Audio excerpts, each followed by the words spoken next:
په دې ویډیو کې به زه تاسو ته درښیم چې تاسو څنګه کولی شئ په ویډیو کې په لاس باندې لیکنه وکړئ. دوستانو د ویډیو په اوله کې مې تاسو ته وښودل چې څنګه په لاس باندې لیکنه کوي. نو تاسو هم کولی شئ چې هغسې ویډیو ډېر په اسانه طریقې سره جوړه کړئ ویډیو وي. نو دوستانو نوره مخ نه نیسم، ویډیو شروع کېدو نه مخکې ویډیو م لایک کړئ نه ویډیو درسره لایک کړئ، چینل هم یې سبسکرایب کړئ، چینل هر مهال درسره سبسکرایب کړئ تر څو داسې ویډیوګانې تاسو ته په وخت در ورسېږي. نو ویډیو شروع کوو. نو دوستانو تاسو به له د ویډیو له ډسکرپشن نه دغه اپلیکیشن ډاونلوډ کړئ. دوستانو B9 د دغه اپلیکیشن نوم دی.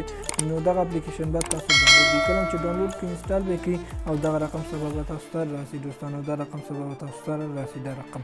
نو بیا دوستانو په دغه پلس آپشن باندې به کلیک وکړئ. دې ځای کې به تاسو یو نوم ورته ایډ کړئ. کله چې نوم ورته ایډ کړئ دې ځای کې به د ویډیو سیز ورته ایډ کړئ، یعنې ټیک ټاک لپاره او ویمو او یوټیوب او هر یو سیز چې تاسو ورته انتخابوئ تاسو به هغه سیز ورته انتخاب کړئ. کله چې هغه سیز ورته انتخاب کړو بیا په کریټ مو باندې کلیک وکړئ. کله چې په کریټ مو باندې کلیک وکړو نو دا رقم سره تاسو ته راسي. نو دوستان تاسو به دې ځای کې ورته ټیکسټ یعنې تاسو به یو لیکنه ورته ولیکئ. زه اوس یو لیکنه ورته لیکم. نو دوستانو ما ورته لیکنه وکړه، بیا په انسرټ باندې کلیک وکړئ نو دغه لیکنه به دا رقم راسي. نو دوستان دې ځای کې تاسو لاندې دغه کتلی شئ. نو زه غواړم چې مابینس کې راسي، ما ورته دلته مابینس کې کړو.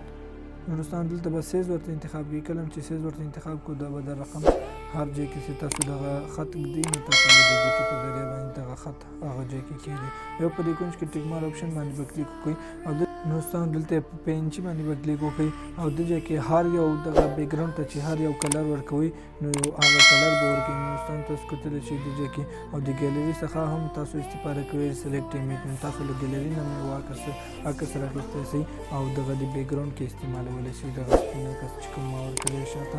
او بیا به دوستانو هینډ باندې کلیک وکړئ. هر یو لاس چې تاسو استعمالوئ یعنې دغه لیکنه چې په لاس باندې لیکئ نو دغه هر یو لاس چې تاسو استعمالوئ نو تاسو به هغه لاس ورته سلیکټ کړئ. نو زه ورته دغه لاس مې ورته سلیکټ کړو. نو بیا به دوستانو په دې سټیکر آپشن باندې به کلیک وکړئ او دې ځای کې به دوستانو تاسو اډ ایمیج باندې کلیک وکړئ. دغه ما ورته لیکئ ماسټر ایمیج ایډ کړو. نو دغه به سم جوړ کړئ ورته.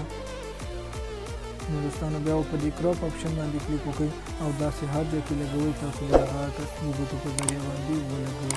نو دوستانو دغه سیز ورته ما ورته انتخاب کړو دغه. نو دوستانو بس همدومره یې سیز بس دی. نو دوستانو ما ورته دومره سیز کېښودو. نو بیا په دې ټیک مارک آپشن باندې کلیک وکړئ نو دغه به دوستانو تاسو سره دا رقم جوړ شي. نو دوستانو دغه پلی بټن وینئ دوستانو په دغه بر اثر کې په همدې باندې به کلیک وکړئ. نو دوستانو تاسو کتلی شئ زما دغه د لاس لیکنه دا رقم راغلله. نو په دغه طریقې سره کولی شئ چې تاسو په لاس باندې لیکنه وکړئ او یا هم کوم عکس ورته ایډ کړئ.